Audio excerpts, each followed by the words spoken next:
The OPEC Secretary General says 2016 was a bad year for the oil industry. But is Mohamed Barkinda optimistic about 2017? We find out in this week's One-on-One with Peter Clottey.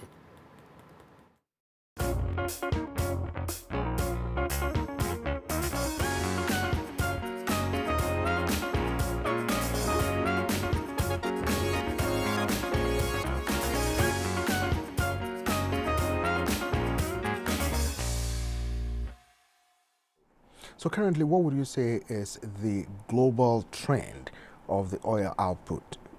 The oil industry moves in cycles of boom and bust, unfortunately.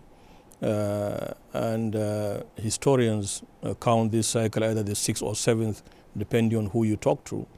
But out of all these cycles, this current cycle that started in 2014, November 2014 to date, has been the most severe.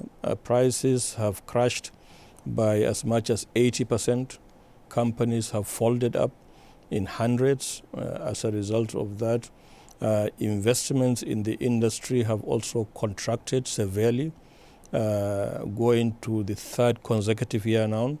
In 2015, globally, investment contracted by nearly 26%. And this year, we are projecting about 22% of global contraction in investments. And this is a source of worry, concern, not only to the industry, but to the global community, because it's threatening future supplies. Now, let's look at Nigeria. It's had problems with its oil output because of vandalism and the destruction of infrastructure by some the government called hoodlums. What do you think can be done to resolve this once and for all? Well, government is already doing everything they can. I have met just this last week with Minister Emmanuel Kachiku of Nigeria in Vienna. And of course, this was one of the first questions I asked him, how far at home? And he assured me that government is focused and doing everything possible, including behind the scenes negotiations and consultations with leaders from these communities in order to restore peace and stability that will allow normal operations of oil and gas to resume and recover the lost capacity and production that Nigeria had suffered these past years. So what do you see as the future of the oil industry in Latin America, particularly in strong oil producing countries such as Mexico, Brazil, Colombia, and Venezuela? Countries such as Mexico have been facing reductions in terms of their producibility. They are also facing natural declines in their reservoirs. But they have been very cooperative with OPEC.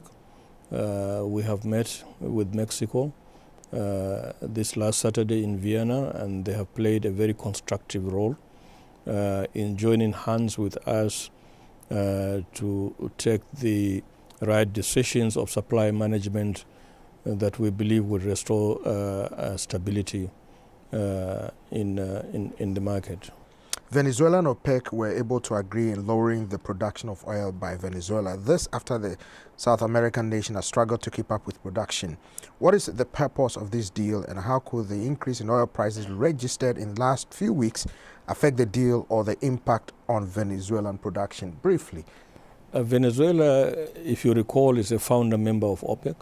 The very idea of setting OPEC emanated from Venezuela through a distinguished visionary leader they had called Perez Alfonso, who sold the idea of setting up OPEC to other founder members. And they have continued to play a very leading role in OPEC. This time around, since the beginning of this cycle, President Nicolas Maduro, whom I met recently in Caracas, together with his able minister Del Pino, have been in the forefront in trying to build consensus both within OPEC and outside OPEC, which are bore fruit by the agreement that we reached, not only ourselves as OPEC on the 30th of November, but with 11 non-OPEC countries on Saturday, the 10th of December. Thank you very much. Thank you. Thank you.